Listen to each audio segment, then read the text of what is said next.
আমরা finance first paper ষষ্ঠ অধ্যায় লং টার্ম ফিনান্স সম্পর্কে আলোচনা করতেছিলাম, and already we have taken 2 classes on this chapter.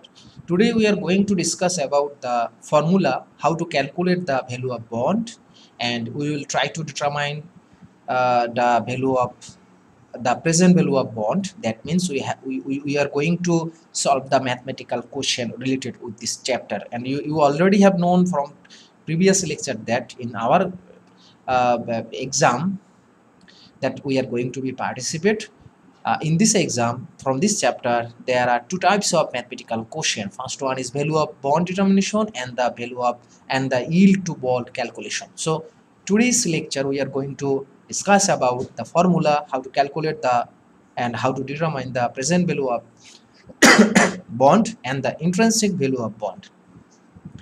তো আশা করি আজকের ক্লাস শেষে তোমরা বন্ডের মূল্য নির্ধারণ করার বিভিন্ন সূত্র জানতে পেরে সেগুলো ব্যাখ্যা করতে পারবে এবং গাণিতিকভাবে বন্ডের অন্তর্নিহিত মূল্য বা বর্তমান মূল্য নির্ণয় করতে পারবে। তো প্রিয় শিক্ষার্থী বন্ধুরা, বন্ডের মূল্য নির্ধারণ।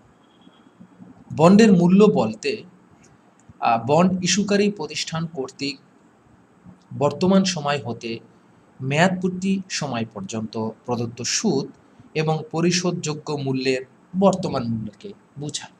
অর্থাৎ আমরা যদি খেয়াল করি যে একটা বন্ড থেকে আমরা কি ধরনের সুবিধা পাই। As a bond holder we get 2 types of benefits by purchasing or by investing in a bond. First one is the annual interest payment, the equal annual interest payment, and in each year অর্থাৎ প্রতি বছর আমরা bond থেকে সুদ পাই till its maturity date, অর্থাৎ মেয়াদ পূর্তির আগ পর্যন্ত। all of you already have known that there may have some specific number of years of bond. That means bond must have some duration for 5 years, for 10 years, for 15 years company may issue this bond. So before that date, before that maturity date, in each year as a bond holder you will get the equal interest payment from the issuing authority, that means issuing company, and finally after the end of maturity period you will get the redemption value at a single time. That means এটাকে আমরা বলি maturity value. অর্থাৎ একটা bond যখন তুমি কিনবে তখন প্রতি বছর বন্ড থেকে তুমি সুদ পাবে এবং একই সাথে নির্দিষ্ট মেয়াদ শেষে তুমি বন্ড থেকে রিডিমশন ভ্যালু পাবে, অর্থাৎ পরিশোধযোগ্য মূল্য, যেটাকে আমরা বলতে পারি মেয়াদপূর্তি মূল্য।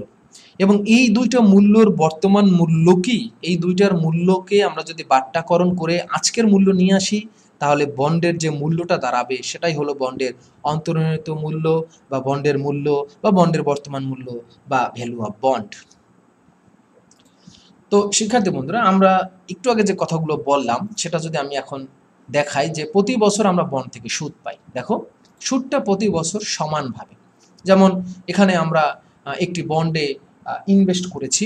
সে ফর এক্সাম্পল একটা বন্ড আমাদের সামনে আছে যেখানে আমরা ইনভেস্ট করেছি এবং পার ইয়ার আমরা এখান থেকে সুদ পাবো। এবং at the same time after the end of this maturity period, for example here we are seeing that this bond has a maturity of 4 years, অর্থাৎ 4 বছর পর বন্ড থেকে আমরা যেটা পাবো যেটাকে আমরা বলি ম্যাচুরিটি ভ্যালু, মেয়াদপূর্তি মূল্য। তো এই যে আমরা সুবিধাগুলো পেলাম, আমরা সুদ পেলাম প্রতি বছর, এটার বর্তমান মূল্য, এবং 4 বছর শেষে যে আমরা মেয়াদপূর্তি মূল্য পাবো সেটার আজকের মূল্য, এই দুই ধরনের সুবিধার আজকের মূল্য কি বলা হয়? বন্ডের মূল্য। অর্থাৎ বন্ড থেকে প্রাপ্ত সমানভাবে সুদ এবং মেয়াদ শেষে বন্ড থেকে প্রাপ্ত মেয়াদপূর্তি মূল্য, এই দুটোর বর্তমান মূল্য কি বলা হয়? বন্ডের অন্তর্নিহিত মূল্য বা বন্ডের ইন্ট্রিনসিক ভ্যালু বা ভ্যালু অফ বন্ড বা প্রেজেন্ট ভ্যালু অফ বন্ড বা বন্ডের মূল্য। তো বিষয়টা শিক্ষার্থী বন্ধুরা আশা করি তোমরা বুঝতে পেরেছো। তো প্রতি বছর যে আমরা সুদ পাই তার চেয়ে আমরা যখন লাস্ট ক্যাশ ফ্লোটা পাই, যেটা হলো ম্যাচুরিটি ডেটে, এই ক্যাশ ফ্লোটা বেশি পাই, কারণ এই ক্যাশ ফ্লোটা আমরা একসাথে পাই। অর্থাৎ একটা নির্দিষ্ট মেয়াদ শেষে আমরা একসাথে ম্যাচুরিটি ভ্যালুটা পাই যেটাকে আমরা বলি পরিশোধ্য মূল্য বা রিডেমেবল ভ্যালু। আর প্রতি বছর সমানভাবে যেটা পাই সেটা হলো সুদ। তো বন্ডকে যদি আমরা একটা মুরগির সাথে তুলনা করি, সেক্ষেত্রে এখানে একটা সূত্র তোমরা হয়তো দেখতে পাচ্ছ, বন্ডের বর্তমান মূল্য বের করার সূত্র দেখতে পাচ্ছ। তো বন্ডকে যদি আমরা একটা মুরগির কথা চিন্তা করি, এ hen with eggs.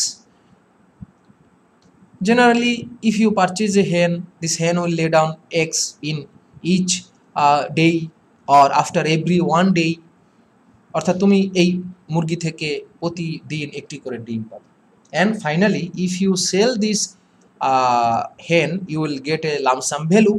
তার মানে এখান থেকে আমরা দুই ধরনের সুবিধা পাই, অর্থাৎ প্রতিদিন আমরা যে ডিম পাই, আর হলো আমরা যদি একটা নির্দিষ্ট সময় শেষে এই মুরগিটা বিক্রি করি, তাহলে এখানে আমরা দুই ধরনের সুবিধা পাইলাম। তো as a bond holder company থেকে আমরা প্রতি বছর সুদ পাবো সমানভাবে, এবং মেয়াদ শেষে আমরা এককালীন একসাথে মেয়াদ পূর্তি মূল্য পাবো। এবং এই দুইটার আজকের মূল্য বা এই দুইটার বাট্টাকৃত আজকের মূল্য, ডিসকাউন্টেড ভ্যালু, আজকের মূল্য কি বলা হয়? বন্ডের বর্তমান। তো শিক্ষার্থী বন্ধুরা, এখানে তোমরা অনেকগুলো সূত্র দেখতে পাচ্ছ। আশা করি সূত্রগুলো তোমরা দেখতে পাচ্ছ। প্রয়োজনে তোমরা একটা স্ক্রিনশট নাও। তো এখানে আমরা বন্ডের বর্তমান মূল্য নির্ণয় করার 4 ধরনের সূত্র দেখতেছি। মূলত এই 4 ধরনের সূত্র তোমাদের পড়া লাগবে না। হুসাইন স্যার তোমাদেরকে এনশিওর করতেছে যে এই 4টা সূত্র দেখে তোমাদের প্যারা খাওয়ার কিছু নাই বা ভয় পাওয়ার কিছু নাই। জাস্ট আমরা প্রথম সূত্রটা শিখবো, এই সূত্রটা শিখবো, আর একটা সূত্র আমাদের শিখতে হবে না। অর্থাৎ একের ভিতরে 4 ফর্মুলা আমি দাঁড় করিয়ে রেখেছি only for you, and you just see what I am saying. অর্থাৎ আমি তোমাদের কিছু কি বলতেছি এটা জাস্ট তোমরা দেখো, এটা জাস্ট লিসেন করো, খেয়াল করো, then you will be able to easily memorize this 4 formula by 1 formula, that means 4 in 1, right? শিক্ষার্থী বন্ধুরা, আমি তোমাদেরকে বললাম যে বন্ডের অনেকগুলো সূত্র থাকে, নর্মালি 4টা সূত্র থাকে। তো কিছু কিছু বন্ড দেখা যায় যেই বন্ডগুলোকে বলা হয় পরিশোধ্য বন্ড বা মেয়াদি বন্ড। অর্থাৎ in this bond there must have some years, there must have a duration. অর্থাৎ in this type of bond you may have a duration, you may have some years, a specific time will be given in the question. অর্থাৎ উদ্দীপকে যখন আমরা এই ধরনের bond দেখব, যেই বন্ডে আমাদের মেয়াদ দেওয়া থাকবে, সময় দেওয়া থাকবে, বাটা শু লিমিটেড 10 বছরের জন্য বন্ড ইস্যু করেছে, এই যে একটা টাইম দেওয়া 10 বছর, এই যে স্পেসিফিক একটা ডিউরেশন দেওয়া, যখন বন্ডের কোনো সময় দেওয়া থাকে, সেই বন্ডগুলোকে আমরা বলি পরিশোধ্য বন্ড বা মেয়াদি বন্ড। পরিশোধ্য বলার কারণ হলো ওই নির্দিষ্ট টাইম পিরিয়ড শেষে, যেটাকে আমরা ম্যাচুরিটি ডেট বলি, কোম্পানি বন্ড হোল্ডারকে তার ম্যাচুরিটি ভ্যালু বা ফেস ভ্যালু পরিশোধ করে বন্ডটা ফিরিয়ে নিয়ে আসে, এই জন্য এটাকে বলা হয় পরিশোধ্য বন্ড। আবার there may have some bonds which will not have any specific duration, there will not have any time period, no years will be given in the question, then we can term this bond as infinite bond or non redeemable bond। অর্থাৎ যখন বন্ডের কোনো নির্দিষ্ট মেয়াদ দেওয়া থাকবে না, কোনো টাইম দেওয়া থাকবে না, সেই বন্ডগুলোকে আমরা বলবো চিরস্থায়ী বন্ড বা অপরিশোধ্য বন্ড। এই বন্ডে কোনো যেহেতু টাইম নাই, তাই এখানে পরিশোধের কোনো বাড়াবাড়ি নাই, পরিশোধ নিয়েও কোনো চিন্তা নাই। কোম্পানি ইনফাইনাইট টাইমের জন্য এই বন্ড হোল্ডারকে তার সুদ পরিশোধ করে যাবে। তো আর এক ধরনের বন্ড দেখা যায়, in this bond you will not see any coupon rate. আমরা অলরেডি গত ক্লাসে জেনেছি যে প্রত্যেকটা বন্ডে there must be present a coupon rate, অর্থাৎ একটা সুদের হার দেওয়া থাকবে। কিন্তু কিছু কিছু বন্ড আছে যেই বন্ডে কোনো সুদ দেওয়া থাকে না, কোনো কুপন রেট দেওয়া থাকে না, এই বন্ডগুলোকে আমরা বলি জিরো কুপন বন্ড বা সুদবিহীন বন্ড। তাহলে শিক্ষার্থী বন্ধুরা, বন্ড 3 ধরনের দেখলাম, মেয়াদি বন্ড, চিরস্থায়ী বন্ড, জিরো কুপন বন্ড। 3 ধরনের বন্ডের টাইপসের কারণে আমাদের ফর্মুলাও 3টা আলাদা আলাদা হবে। এছাড়া আরও এক ধরনের স্পেশাল একটা বন্ড দেখা যায়, যেটা হলো অর্ধবার্ষিক মেয়াদি বন্ড। অর্থাৎ যে ক্ষেত্রে তোমাকে সুদটা প্রতি বছরে ২ বার করে কোম্পানি তোমাকে সুদটা পে করবে, অর্থাৎ চক্রবৃদ্ধিকরণ বছরে একাধিকবার থাকবে। অর্থাৎ বিষয়টা এরকম যে তোমাকে ৬ মাস পর পর কোম্পানি সুদ দেবে। তো এই হলো মোটামুটি আমাদের ফর্মুলা। আমি তোমাদেরকে বলেছি যে ৪টা সূত্র পড়ার দরকার নেই, আমরা জাস্ট একটা সূত্র পড়ব, প্রথম সূত্রটা পড়ব। এই হলো আমাদের প্রথম সূত্রটা, তোমরা স্ক্রিনে শিক্ষার্থী বন্ধুরা আশা করি দেখতে পাচ্ছ। অর্থাৎ আমরা প্রথম সূত্রটা শিখব, পরিশুদ্ধ বন্ড বা মেয়াদি বন্ডের সূত্রটা আমরা পড়ব। তো মেয়াদি বন্ডের ক্ষেত্রে আসলে ২ ধরনের সুবিধা পাওয়া যায় শিক্ষার্থীরা। আমি যদি তোমাদেরকে একটু ব্যাখ্যা করে বলি তাহলে তোমরা বুঝতে পারবা। মেয়াদি বন্ডের ক্ষেত্রে সাধারণত ২ ধরনের সুবিধা পাওয়া যায়। একটা হলো প্রতি বছর সুদ পাওয়া যায়, আর হলো প্রতি বছর এক নির্দিষ্ট সময় শেষে, প্রতি বছর না, মেয়াদ শেষে পাওয়া যায় মেয়াদ প্রতি মূল্য। আমি যদি এই দুইটাকে আলাদা ডিফাইন করি তাহলে তোমরা বিষয়টা বুঝতে পারবা। আমি যদি আলাদা করে ডিফাইন করি, প্রতি বছর তুমি পাবা সুদ, আর মেয়াদ শেষে তুমি যেটা পাবা, যেটাকে আমরা বলি মেয়াদ পূর্তি মূল্য। মেয়াদ শেষে একসাথে তুমি যেটা পাবা সেটা হলো তোমার মেয়াদ পূর্তি মূল্য। তো শিক্ষার্থী বন্ধুরা, আমরা যদি দেখি যে ভ্যালু অফ বন্ড বা বন্ডের বর্তমান মূল্য, যেটাকে ভিবি দ্বারা প্রকাশ করা হয়, তো পরিশুদ্ধ বন্ডের ক্ষেত্রে বা মেয়াদি বন্ডের ক্ষেত্রে, অর্থাৎ যে ক্ষেত্রে আমাদের কি দেওয়া থাকবে, যখন সময় দেওয়া থাকবে, যখন কি দেওয়া থাকবে উদ্দীপকে, সময় বা বছর দেওয়া থাকবে, সেক্ষেত্রে আমরা যে বন্ডটা দেখি সেই বন্ডটা হলো মেয়াদি বন্ড বা পরিশুদ্ধ বন্ড। এই বন্ডে প্রতি বছর আমরা সুদ পাবো, এবং এই যে প্রতি বছর আমরা সুদ পাবো, এটা পাবো সমানভাবে। এই সুদটা আমরা কিভাবে পাবো শিক্ষার্থী বন্ধুরা? সমানভাবে। এই সুদটা আমরা প্রতি বছর সমানভাবে সুদটা পাবো। তার মানে আমরা জানি যে সমানভাবে যদি কোনো টাকা আমরা পাই সেটাকে আমরা বলি বার্ষিকী। সমানভাবে নগদ আন্তঃপ্রবাহ হলে সেই সমান টাকাকে আমরা বলি কিস্তি, এবং এইটার জন্য যে সূত্রটা আমরা ব্যবহার করি সেটা হলো বার্ষিকী। যারা তৃতীয় অধ্যায় করেছো হুসাইন স্যারের, অর্থাৎ আমার তৃতীয় অধ্যায়ের ক্লাসগুলো করেছো, তোমরা অলরেডি তৃতীয় অধ্যায় থেকে জেনে এসেছো যে নগদ প্রবাহ ৩ ধরনের হয়, যার ভিতরে একটা হলো সমান নগদ প্রবাহ। যখন টাকাটা সমানভাবে পাওয়া যায় তখন আমরা তাকে বলি সমান নগদ প্রবাহ বা এনইউটি বা বার্ষিক। আর মেয়াদ পূর্তি মূল্য যেটা, সেটা কিন্তু তুমি এককালীন পাবে, অর্থাৎ একবারে মেয়াদ শেষে পাবে, এটা কিন্তু বারবার পাবে না, ঠিক আছে? এটা এককালীন মেয়াদ শেষে পাবে। তার মানে এখানে সুদ যেটা আমরা পাচ্ছি সেটা হলো সমানভাবে, এটার জন্য হলো বার্ষিকীর সূত্র, আর মেয়াদ শেষে যেটা পাচ্ছি সেটা হলো এককালীন, এটার জন্য এককালীন সূত্র। এখন যদি আমি তোমাদেরকে একটু বলি যে দেখো তো এই সূত্রের সাথে এই সূত্রটার মিল আছে কিনা, আমি একটু যদি বড় করে দেই, দেখো এইরকম একটা সূত্র কি তোমরা কোনোদিন করেছো? মনে পড়ে? দেখো তো এই সূত্রটা তোমাদের মনে পড়ে কিনা, আমি তোমাদেরকে একটু মনে করানোর চেষ্টা করতেছি। দেখো তো এরকম কোন সূত্র আমরা এর আগে কখনো করছি কিনা। হ্যাঁ, রাইট, এরকম সূত্র আমরা করেছি। আমরা এই সূত্রটা করে এসেছি। কখন করেছি শিক্ষার্থী বন্ধুরা? আমার বিশ্বাস তোমরা বিষয়টা ধরতে পেরেছো। এরকম আমরা সূত্র করেছি যখন আমরা তৃতীয় অধ্যায়ের অঙ্কগুলো করি, তখন মূলত আমরা এই সূত্রগুলো করেছি। এটা পিবি হবে, এটা এফবি দেওয়া আছে, যাই হোক পিবি দিয়ে দিলাম। ওকে, দেখো এই যে সূত্রটা পিভিএ মানে সাধারণ বার্ষিকীর বর্তমান মূল্য সমান সমান পিএমটি গুণ পাতলু আগে। আমরা জানি বর্তমান মূল্যে পাতলু আগে 1 minus 1 plus I to the power minus N divide by I. এখন এই যে সূত্রটা, এই সূত্রটা এবং এই সূত্রটার ভিতরে দেখো সেম টু সেম, একেবারে এই সূত্রটা আমি যদি বলি, এই সূত্রটা এবং আগে যে আমরা সূত্রটা শিখেছিলাম এই সূত্রটা একই রকম। দেখো শুধু পার্থক্য কোথায়, আমরা আগে লিখতাম পিএমটি মানে কিস্তিকে আমরা আগে পিএমটি দ্বারা প্রকাশ করতাম, এখন সেটাকে আমরা আই দ্বারা প্রকাশ করব, কারণ বন্ড মেয়াদি বন্ডের ক্ষেত্রে প্রতি বছর আমরা কি পাই? সুদ পাই। মেয়াদি বন্ডের ক্ষেত্রে প্রতি বছর আমরা কি পাই শিক্ষার্থী বন্ধুরা? সুদ পাই সমানভাবে, পার ইয়ার আমরা সুদ পাই। একটা বন্ড যদি তুমি 5 বছরের জন্য কিনো তাহলে প্রতি বছরই সমানভাবে তুমি সুদ পাবে। তার মানে আগে আমরা পিএমটি লিখতাম, কিস্তিকে পিএমটি দ্বারা প্রকাশ করতাম, এখন আমরা কিস্তিকে আই দ্বারা প্রকাশ করব, অর্থাৎ আমাদের পিএমটির জায়গায় আই হবে। আর আগে আমরা নিচে আই দ্বারা ভাগ করতাম, দেখো এখানে এখন হলো কেডি দ্বারা ভাগ করছি, অর্থাৎ আই এর জায়গায় এখন আমরা কি দিলাম কেডি। আগে আমাদের আই লিখতে হইতো, এখন আই এর জায়গায় জাস্ট আমরা কি লিখতেছি কেডি। কেডি মানে কি? কেডি মানে হলো বন্ডের ব্যয়, আর আগেও কিন্তু ছিল সুদের হার।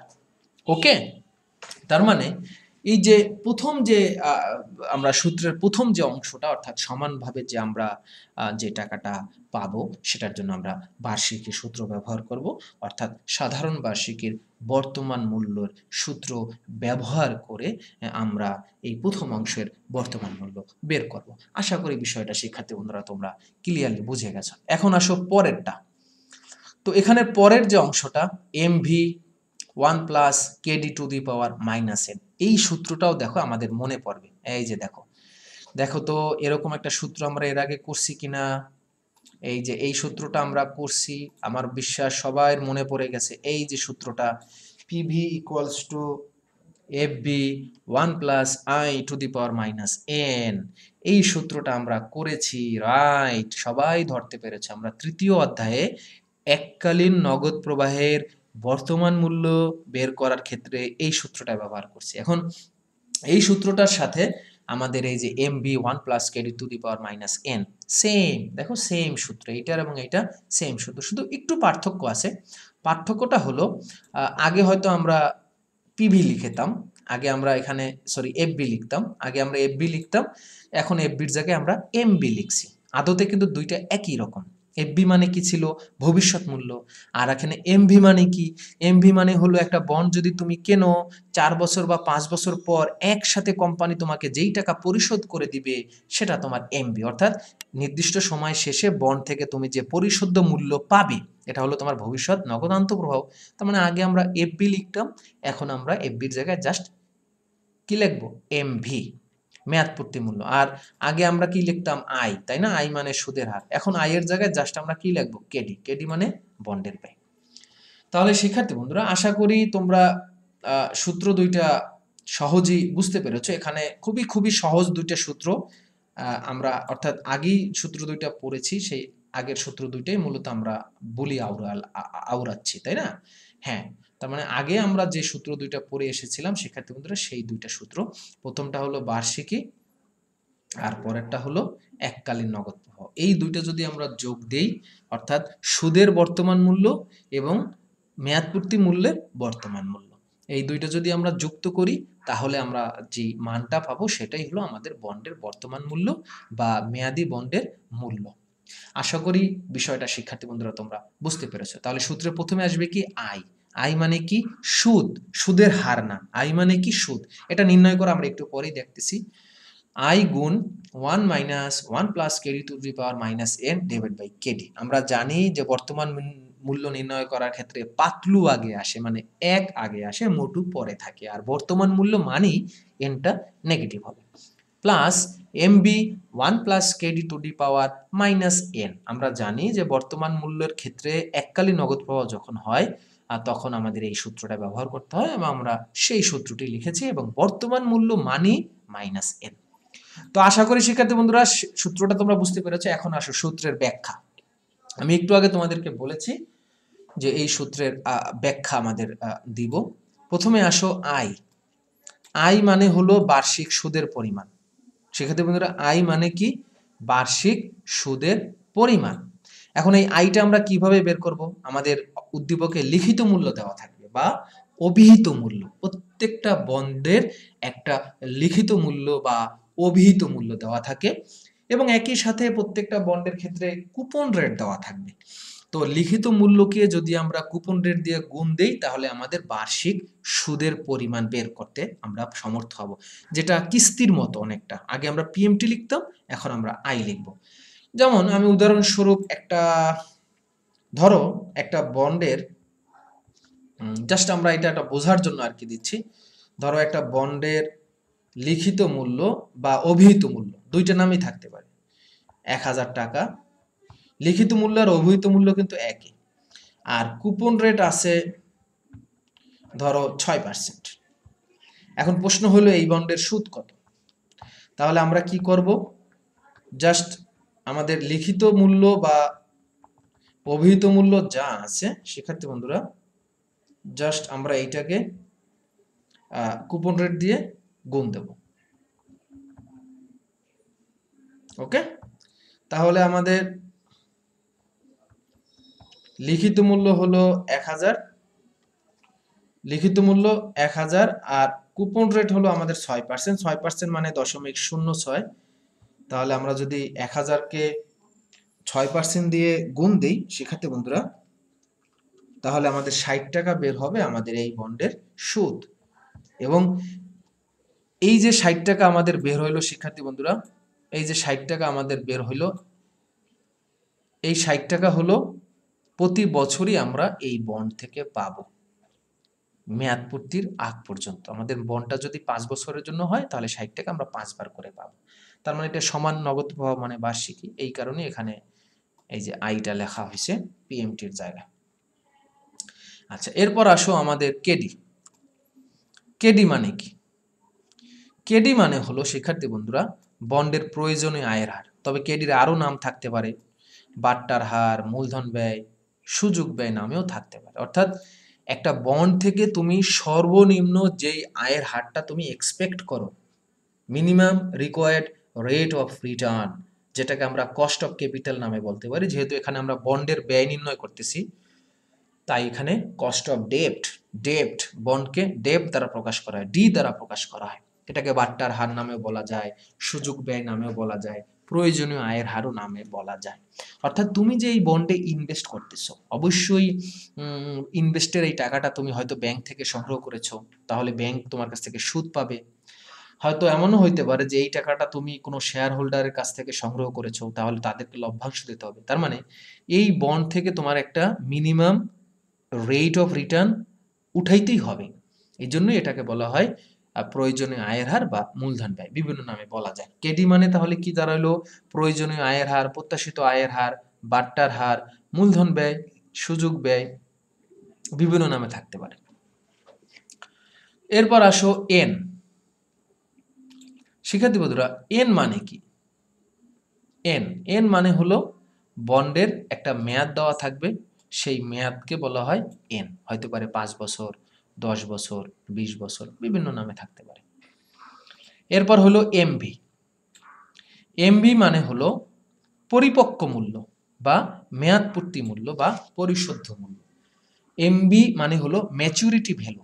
একটা বন্ড এর নির্দিষ্ট সময় শেষ করলে এটা ম্যাচিউরড হয়, অর্থাৎ কোম্পানি বন্ড হোল্ডারকে তার টাকা পরিশোধ করে, বন্ডের টাকা পরিশোধ করে, যেটাকে পরিশোধ্য মূল্য বা মেয়াদ পূর্তি মূল্য বা পরিপক্ক মূল্য নামেও বলা হয়।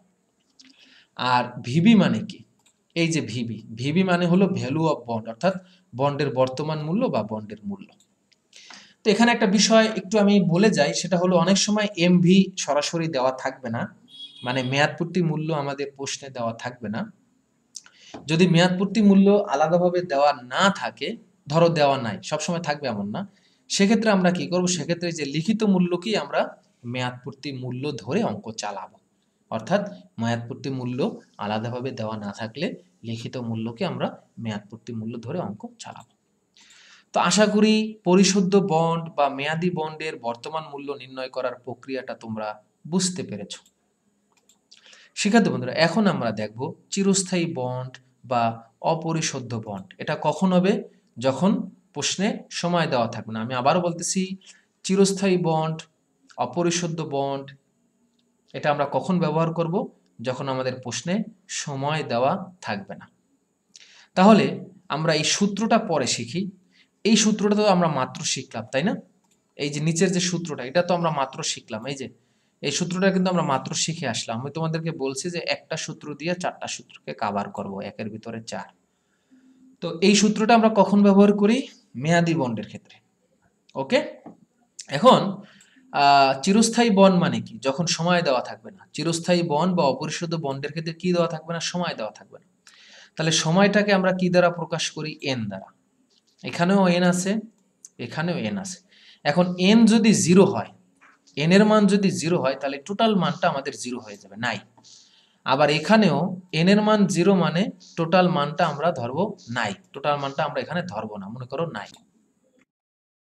তো শিক্ষার্থী বন্ধুরা, এন এর মান যদি না থাকে তাহলে আমরা বললাম যে উপরের অংশটা আমাদের তাহলে দরকার নাই। এই যে উপরের অংশটা বাতিল, এখানেও উপরের অংশটা বাতিল এবং এখানে এন এন যার সাথে জড়িত টোটালটাই বাতিল। তাহলে আলটিমেট আমাদের থাকলো কি? আলটিমেট আমাদের এখানে থাকলো আই, আমরা এন যেহেতু বাদ দিয়ে দিছি, এখানে থাকলো আই আর নিচে থাকলো কেডি। তার মানে সূত্রটা দেখো কি দাঁড়াইলো, আই ভাগ কেডি।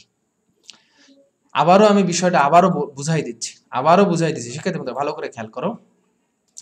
চিরস্থায়ী বন্ড যখন কোনো সময় দেওয়া থাকবে না, তাহলে সময় যদি দেওয়া না থাকে, এখানে এন কে সময় দ্বারা প্রকাশ করছে তাই না, তার মানে এখানে টোটালটাই থাকবে না, কারণ এন নাই, তার মানে আমার টোটালটাই আমরা বাদ দিয়ে রাখলাম। আবার এখানেও এন থাকবে না, চিরস্থায়ী বন্ড মানে এন নাই, এন এর মানই নাই, তার মানে টোটালটাই আমাদের বাদ দিয়ে দিলাম। ঠিক আছে, তার মানে আমরা এখানে এখানে আমরা এইটা বাদ দিছি উপরের অংশটা, এবং এখানে এন এন যার সাথে জড়িত এই টোটালটাই বাদ দিলাম, রাইট। তাহলে শিক্ষার্থী বন্ধুরা আমাদের সূত্রে থাকলো কি? সূত্রে থাকলো উপরে থাকলো আই আর নিচে কেডি ভাগ থাকলো, তার মানে সূত্রটা হবে কি, আই ভাগ কেডি। তার মানে আমরা শিখলাম কি, চিরস্থায়ী বা অপরিশুদ্ধ বন্ডের সূত্র হইল উপরে থাকবে আই, নিচে থাকবে কেডি। তাহলে কি আমরা নতুন কোনো সূত্র শিখলাম? আসলে কি আমরা নতুন কোনো সূত্র শিখলাম? এই সূত্রটা কি আসলে আমাদের শেখা লাগলো? না, আমরা কিন্তু এই সূত্রটা দিয়েই আমরা এই সূত্রের কাজ চালালাম। তাহলে চিরস্থায়ী বন্ড বা অপরিশুদ্ধ বন্ডের ক্ষেত্রে কি থাকবে? উপরে থাকবে আই আর নিচে থাকবে কেডি। আশা করি এটা বুঝতে পারছো। এখন আসো জিরো কুপন বন্ড। শিক্ষার্থী বন্ধুরা, zero coupon bond, zero coupon bond মানে কি? যেই বন্ডে কোনো সুদের হার দেওয়া থাকে না, কুপন রেট থাকে না। জিরো কুপন বন্ড মানে যেই বন্ডে সুদের হার জিরো, কোনো সুদের হার থাকে না, কুপন রেট থাকে না। তাহলে এই যে সূত্রটা, এই সূত্রটা আমরা পড়বো না, আমরা মনে করো এই সূত্রটা জানিই না, এটা আমরা শিখবো না। কেন? আমরা ওই যে আমি তোমাদেরকে বলছি ১ এর ভিতরে ৪, এই মেয়াদি বন্ড দিয়েই আমরা এই জিরো কুপন বন্ডের সূত্রটা বের করে ফেলবো। কিভাবে? তাহলে খেয়াল করো শিক্ষার্থী বন্ধুরা, আমরা বলছি যে মেয়াদি বন্ড মানে যখন কোনো সুদের হার দেওয়া থাকবে না। তাহলে এই যে সূত্রের দুইটা অংশ, এই একটা অংশ এবং এই একটা অংশ, প্লাসের আগে একটা অংশ, প্লাসের পরে একটা অংশ, তাই না? দুইটা অংশ। এখন তোমরা বলো এখানে সুদটা আমরা কি দ্বারা প্রকাশ করছি? এই যে সূত্রটা, নিচের যে সূত্রটা, প্লাসের আগে একটা অংশ, প্লাসের পরে একটা অংশ, এখানে সুদ অবশ্যই জড়িত, তাই না? সুদটা তো অবশ্যই আছে। এই অংশটায় আছে? নাই। এই অংশটায় দেখো কোনো সুদ নাই, এই অংশটায় কিন্তু সুদ আই নাই। তাহলে কোন অংশটায় আছে? এই যে এই অংশটায় সুদ আছে। তার মানে প্লাসের আগের অংশটায় সুদ আছে, প্লাসের পরের অংশটায় সুদ নাই। ওকে, এখন আমরা বলছি জিরো কুপন বন্ডে সুদের হার হয় জিরো। জিরো কুপন বন্ডে সুদের হার কত হয়? জিরো। তাহলে এই যে জিরো লিখলাম, আমরা তো জানলামই সুদের হার জিরো। এখন তোমরা বলো জিরো দিয়া কোনো সংখ্যাকে যদি আমরা গুণ দেই তাহলে রেজাল্ট কি হবে? জিরো। আবারও খেয়াল করো শিক্ষার্থী বন্ধুরা, জিরো দিয়া কোনো সংখ্যাকে যদি আমরা গুণ দেই, জিরো দিয়া যদি কোনো সংখ্যাকে আমরা গুণ দেই তাহলে রেজাল্ট কি হবে? জিরো। জিরো দিয়ে তুমি 2 রে গুণ দাও, 2 গুণ জিরো, জিরো। জিরো দিয়ে তুমি 5 কে গুণ দাও, 5 গুণ জিরো, জিরো। তাহলে এখানে আমাদের এই যে আই এর মান হবে জিরো। আই এর মান যদি জিরো হয় তাহলে এই টোটাল মানটাই আমাদের কি হবে? এই যে টোটাল মানটা, প্রথম যে অংশটা, টোটাল মানটাই হবে জিরো। কেন?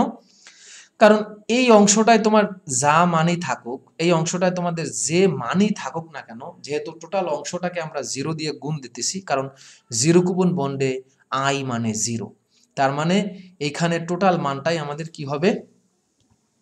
জিরো কুপন বন্ডের প্রথম অংশটায় টোটাল মানটাই কি হবে? জিরো। টোটাল মানটা কি হবে? জিরো।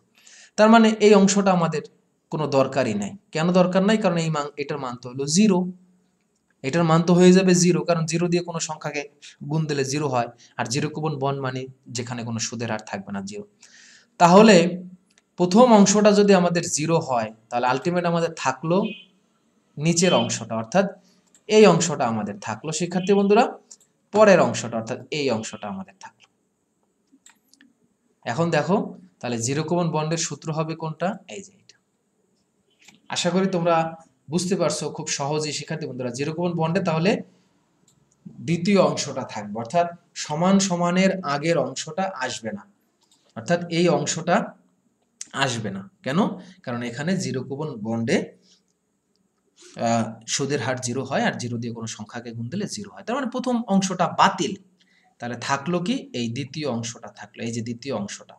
তার মানে জিরো কুপন বন্ডের সূত্র হইল mv 1 plus KD to the power minus N. আবারও বলতেছি mv into 1 plus KD to the power minus N.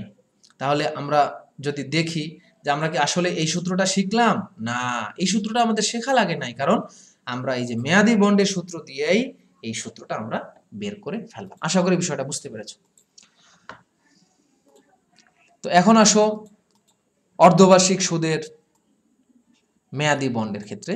তো এই সূত্রটা আমাদের শেখার দরকার নাই নতুন করে। এটা কখন হবে? যখন অর্ধবার্ষিক চক্রবৃদ্ধিকরণ বলবে, অর্থাৎ সুদ যখন বছরে দুইবার দেওয়া হবে। যখনই সুদ বছরে দুইবার দেওয়া হবে, অর্থাৎ 6 মাস পর পর সুদ দেওয়া হবে, চক্রবৃদ্ধিকরণ যখনই বছরে একাধিকবার হবে, তখনই আমাদের এই সূত্রটা হবে। যাই হোক, এই সূত্রটাও আমাদের নতুন করে পড়ার দরকার নাই। শিক্ষার্থী বন্ধুরা, আমরা জানি যে চক্রবৃদ্ধির সংখ্যা যখনই বছরে একাধিকবার হয়, তখন আমাদের একটা সূত্র আছে, আমরা তৃতীয় অধ্যায়ে শিখেছি, আইয়ের নিচে এম থাকা চাই এম এন চাচাতো ভাই। রাইট, আইয়ের নিচে এম থাকা চাই এম এন চাচাতো ভাই। তার মানে অর্ধবার্ষিক চক্রবৃদ্ধি মানে আইয়ের নিচে কি থাকবে? আইয়ের নিচে এম থাকা চাই। আইয়ের নিচে কি চলে আসবে শিক্ষার্থী বন্ধুরা? এম।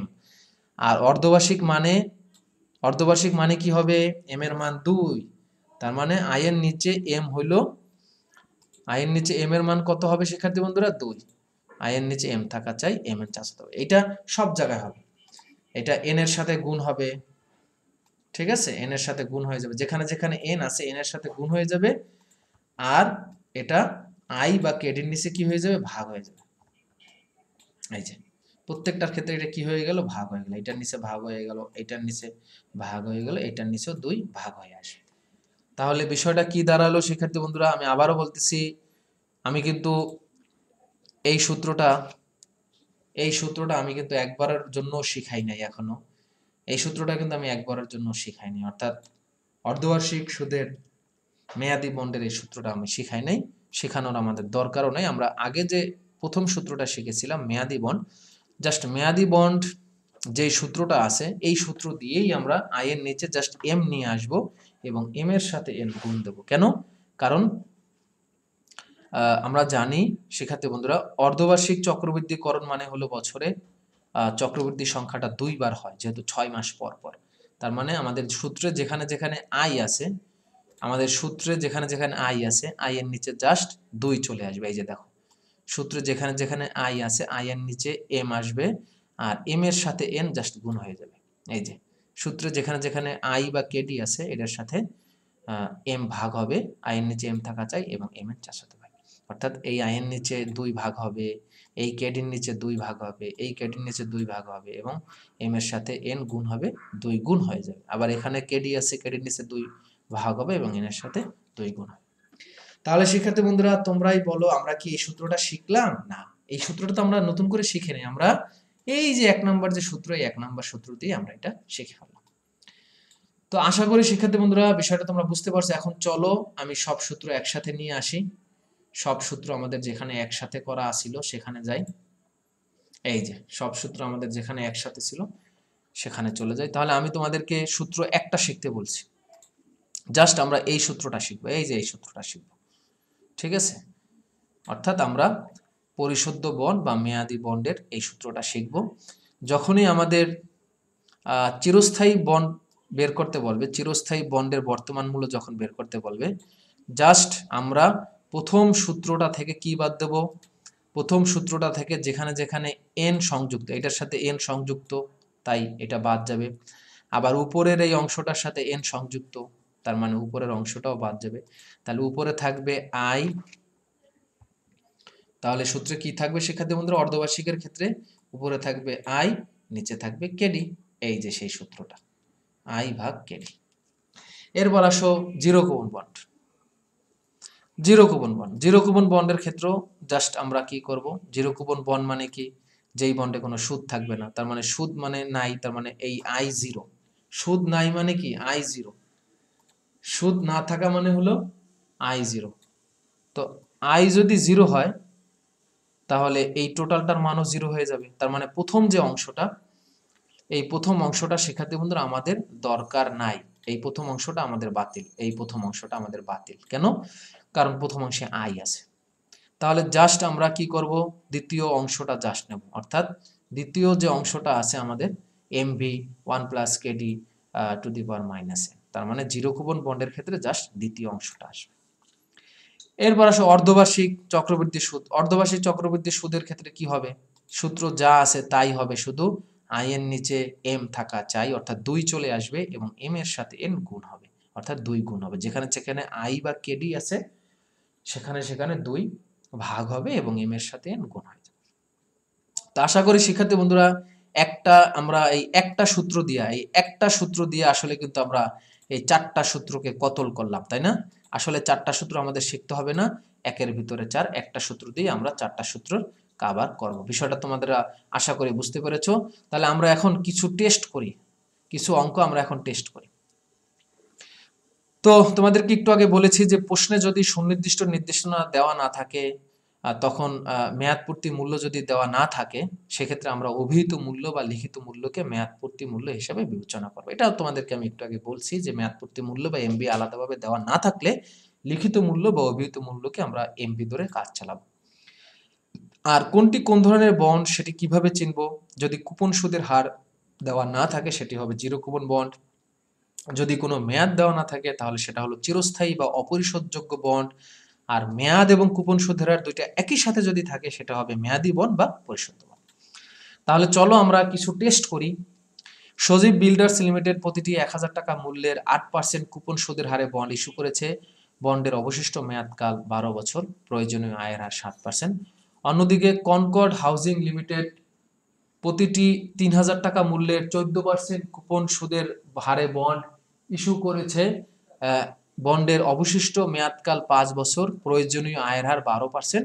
এখন বন্ড দুটির অন্তর্নিহিত মূল্য আমাদের বের।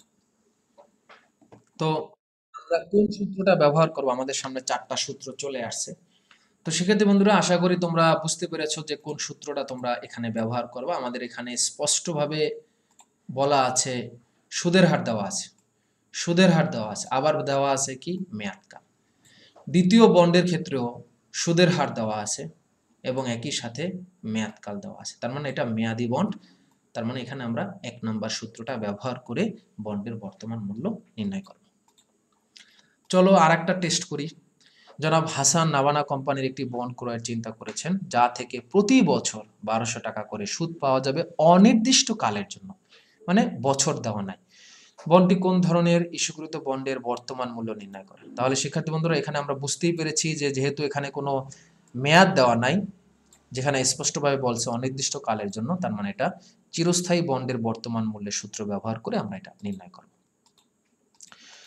তারপর আরেকটা আমরা দেখতেছি, খেয়াল করো, এখানে বলা আছে এবিসি কোম্পানির প্রতিটি 2000 টাকা মূল্যের 7 বছর মেয়াদি বন্ড ইস্যু করেছে।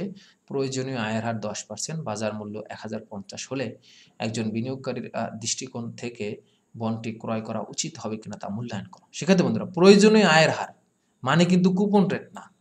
প্রয়োজনীয় আয়ের হার মানে কিন্তু কুপন রেট না, প্রয়োজনীয় আয়ের হার মানে কেডি। তাহলে এখানে আমাদের কোন সূত্রটা ব্যবহার করতে হবে? আমাদের এখানে কিন্তু সুদের হার দেওয়া নাই, তার মানে এটা জিরো কুপন বন্ড হবে। এই পুরো উদ্দীপকটায় আমরা যদি দেখি কোনো সুদের হার নাই, ঠিক আছে, তার মানে এখানে আমাদের যে সূত্রটা ব্যবহার করতে হবে, যেহেতু সুদের হার নাই, এটা জিরো কুপন বন্ড, তার মানে 4 নাম্বার সূত্রটা ব্যবহার করে আমরা বন্ডের বর্তমান মূল্য বের করব। আর একটা দেখি চলো, এখানে আমাদের বন্ড আছে, বেশ কিছু বন্ড আছে। দেখো, প্রথম বন্ডের ক্ষেত্রে আমাদের লিখিত মূল্য আছে, কুপন রেট আছে, কিন্তু মেয়াদ নাই। আবার দ্বিতীয় বন্ডের ক্ষেত্রে লিখিত মূল্য আছে, মেয়াদ আছে, কিন্তু কুপন রেট নাই। তাহলে আমরা যদি বলি যে প্রথম বন্ডের ক্ষেত্রে, অর্থাৎ এই যে বন্ড, প্রথম যে বন্ডের ক্ষেত্রে, এই বন্ডের আমাদের কি দেওয়া নাই? মেয়াদ দেওয়া নাই, ঠিক আছে। যেহেতু মেয়াদ দেওয়া নাই, তার মানে এটা চিরস্থায়ী বন্ড হবে। দ্বিতীয় বন্ডের ক্ষেত্রে আমাদের যদি দেখি, দ্বিতীয় বন্ডের ক্ষেত্রে আমাদের মেয়াদ আছে কিন্তু দ্বিতীয় বন্ডের আরেকটা সমস্যা হলো এখানে আমাদের কি দেওয়া নাই, দ্বিতীয় বন্ডের ক্ষেত্রে কুপন রেট দেওয়া নাই। দ্বিতীয় বন্ডের ক্ষেত্রে আমাদের কি দেওয়া নাই সেক্ষেত্রে বন্ধুরা, কুপন রেট দেওয়া নাই। তার মানে কুপন রেট যদি না থাকে তাহলে আমরা জানি যে এটা হবে কি, জিরো কুপন বন্ড। তার মানে সোনালী ব্যাংকের বন্ডটা হলো চিরস্থায়ী বন্ড, আর রূপালী ব্যাংকের বন্ডটা হলো জিরো কুপন বন্ড। বিষয়টা আশা করি শিক্ষার্থী বন্ধুরা তোমরা বুঝতে পেরেছো। এখানে একটা বন্ড আছে, দেখি সুরমা কোম্পানি প্রতিটি 1000 টাকা মূল্যের 10 বছর মেয়াদি বন্ড ইস্যু করেছে, কুপন রেট 11%, সুদ 6 মাস পর পর প্রদান করা হয়, বন্ড থেকে প্রয়োজনীয় আয়ের হার 12%, ইস্যুকৃত বন্ডের বর্তমান মূল্য নির্ণয় করা। তো শিক্ষার্থী বন্ধুরা এখানে কোন সূত্রটা ব্যবহার করবা বুঝতেই পেরেছো। এখানে আমাদের সুদ দেওয়া আছে 6 মাস পর পর, তার মানে অর্ধবার্ষিক ভিত্তিতে সুদটা দেওয়া আছে। তার মানে আই এর নিচে এম থাকা চাই, এম এর চাচাতো ভাই। তার মানে এখানে যে সূত্রটা ব্যবহার হবে সেটা হলো অর্ধবার্ষিক সুদের মেয়াদি বন্ডের এই ফর্মুলাটা আমরা ব্যবহার করব। তো আশা করি শিক্ষার্থী বন্ধুরা বিষয়গুলো তোমরা খুব নখদর্পণে নিয়ে নিয়েছো, ক্লিয়ারলি বুঝতে পেরেছো। তো ক্লাসটা আজকে শেষ করব। তানজির হোসেন রাব্বি স্যার আজকে অনেক পরিশ্রম করেছে তোমাদের জন্য। বিশেষ করে আমরা নেক্সট ক্লাস থেকে হয়তো গাণিতিক সমস্যার সমাধান করব।